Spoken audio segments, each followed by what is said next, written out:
En el día de hoy vamos a resumir una obra un tanto controversial, con su gran cantidad de detractores y partidarios, pero más allá de todo, una obra que marcó un antes y un después en la historia.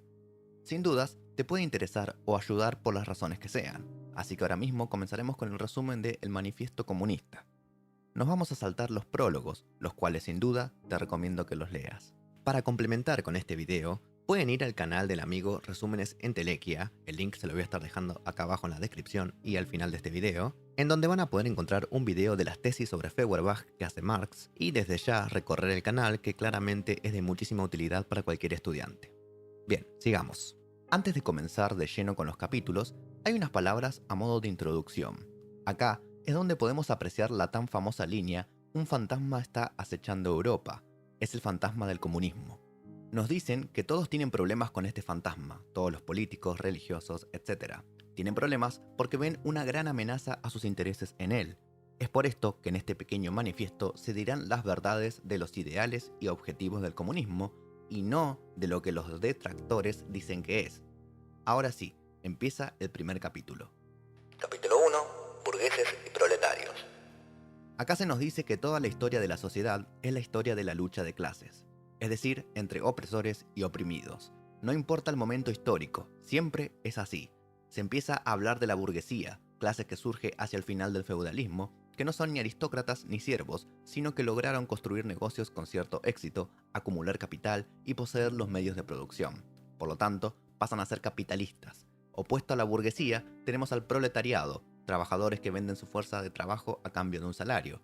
Los burgueses, gracias a las conquistas de América, lograron aumentar su poder encontrando nuevos mercados y negocios. En esto entra la nueva industria manufacturera, es decir, en simples y amplias palabras, las fábricas. La industria. Llega la máquina a vapor y demás maquinaria. En definitiva, lo que se está hablando ahora es de la revolución industrial, revolución favorable a esta nueva clase burguesa.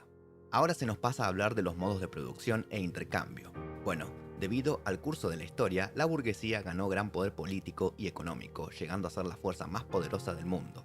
Ahora el mercado es competitivo y todo se trata básicamente de dinero, por lo que se requiere constante innovación y revolución en la producción. Adiós al modo de producir familiar o artesanal, ahora se necesita vender en masa para conseguir ganancias. Es un mercado en constante expansión. Pero, ¿a costa de quién? De explotar al proletariado. Gracias al surgimiento de estas fábricas, las poblaciones se empezaron a concentrar en las ciudades, ya no más dispersos por el campo, y los países subdesarrollados dependen bastante de los desarrollados. Además, hay todo un aparato que se encarga de legitimar esto a través de leyes e impuestos. Los medios de producción son lo fundamental para la burguesía. Esto es lo que se debe tomar el proletariado para derrocar a la burguesía, los medios de producción. Pero la situación de los proletarios es difícil también. El trabajo que hacen beneficia solo a la burguesía y apenas les deja para mantenerse en pie, por eso se dice que son explotados. Son simplemente una mercancía. También se nos dice que las personas de clase media baja, como los comerciantes, también deben de ser considerados proletarios, ya que no pueden competir contra los grandes capitalistas. El proletariado debe superar sus diferencias de las cuales el burgués se aprovecha y organizarse a través de sindicatos para aumentar su poder. El burgués trata de aprovecharse y generar conflicto entre proletarios a través de la competencia por el empleo y demás cuestiones. Una vez que el proletariado siga organizándose, puede crear partidos políticos y tener aún más poder. También tenemos en un pequeño apartado una mención al lumpenproletariado, que vendrían a ser los ladrones, vagabundos, mendigos, etc., que no tienen relevancia en esta lucha de clases. El proletariado va a seguir creciendo siempre que la burguesía gane, siempre que haya trabajo asalariado y que genere competencia. Pero llegará un punto en que esto mismo es lo que le generará la conciencia de clase a la gente para ver dónde está parado cada uno. Capítulo 2. Proletarios y comunistas. Acá se nos habla de la Liga Comunista, la que encargó escribir el manifiesto a Marx y Engels. Los comunistas tienen los mismos intereses que el proletariado, sin importar el país, raza o lo que fuese, solo el apoyo a la clase obrera. Su meta es formar al proletariado y organizarlos para derrocar a la burguesía y tener el poder político. La principal queja de los burgueses a los comunistas es que quieren abolir la propiedad, pero Marx da una respuesta histórica y nos dice que esto siempre sucedió. Cuando se pasó del feudalismo al capitalismo, se abolió la propiedad feudal por la propiedad burguesa. Lo diferente que hay en el comunismo es que se quiere abolir la propiedad privada, la propiedad burguesa. Lo que se busca es acabar con la explotación del hombre por el hombre. No está mal tener algo propio, siempre y cuando no se haya explotado a nadie para obtener eso propio. El trabajo asalariado lo único que hace es darle beneficio, capital, a la burguesía, no al trabajador. Por ejemplo, para construir una silla necesitamos de 2 horas. Esto va a constituir el tiempo social medio para construir una silla. En esas 2 horas se cubren nuestras necesidades básicas de reproducción, comida, vivienda, ocio, etc. Es decir, recibimos un salario por ese tiempo social medio que tardamos en hacer una silla.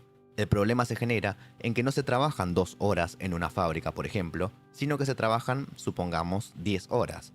Si en 2 horas construimos una silla, en 10 horas construiremos 5. Esas 4 sillas excedentes no nos son remuneradas y constituyen un tiempo excedente, el cual es apropiado por el capitalista. Ahí se encuentra la ganancia. Esto es lo que se conoce como plusvalía. El plusvalor surge del proceso de trabajo y es trabajo no remunerado. Marx nos dice que la propiedad privada, en realidad el 90%, pertenece a la burguesía, siendo para los proletarios lo mínimo y necesario para poder vivir. Se busca eliminar el estatus de clase y la explotación. No es que no se podrá adquirir productos, sino que se eliminará el poder de convertir productos en capital y explotar a otras personas. Otra de las quejas hacia el comunismo es que creará personas vagas, perezosas. Pero la burguesía ya es perezosa de por sí, es el proletariado el que trabaja. Además, no se busca eliminar la productividad, sino el capital. Algo más complicado es eliminar la familia, cuestión que los burgueses no ven para nada bien. Pero de nuevo, es la familia burguesa. Lo que debe existir es relaciones igualitarias entre personas y mismo en la educación. También se buscaría eliminar las nacionalidades, los países, dado que los proletarios no tienen una patria, son uno y deben unirse. Luego pasamos a ver qué es lo que debería hacer el proletariado una vez en el poder, y es que debería disponer del capital burgués, concentrar los medios de producción en el Estado a mano de los proletariados e incrementar la producción, brindar educación gratuita y acabar con las distinciones de clases, para al fin de todo, acabar con el poder del proletariado y su poder político, ya que este mismo serviría también para oprimir. Capítulo 3. Literatura comunista y socialista. Acá se nos cuenta que cuando la aristocracia veía su fin llegar, empezaron a escribir contra los burgueses y esperaron captar la atención del proletariado, cosa que no sucedió. Entonces, los aristócratas dijeron que los burgueses habían creado a unos proletarios revolucionarios en contra de ellos, digamos. Luego se habla sobre el socialismo pequeño burgués. Estos fueron amenazados con convertirse en proletarios, así que digamos que se movilizaron un poco, pero no mucho. Criticaban a la economía aristócrata. El socialismo alemán, por otro lado, tomaron ideas de los revolucionarios franceses, pero sin el contexto de esa revolución, es decir, no al servicio de los burgueses. Pero el tema es que se perdieron entre charlas y nunca hicieron una revolución. El socialismo burgués, por otro lado, es parecido al del pequeño burgués, simplemente quiere mantenerse en el lugar donde está, pero que de alguna manera beneficia al proletariado.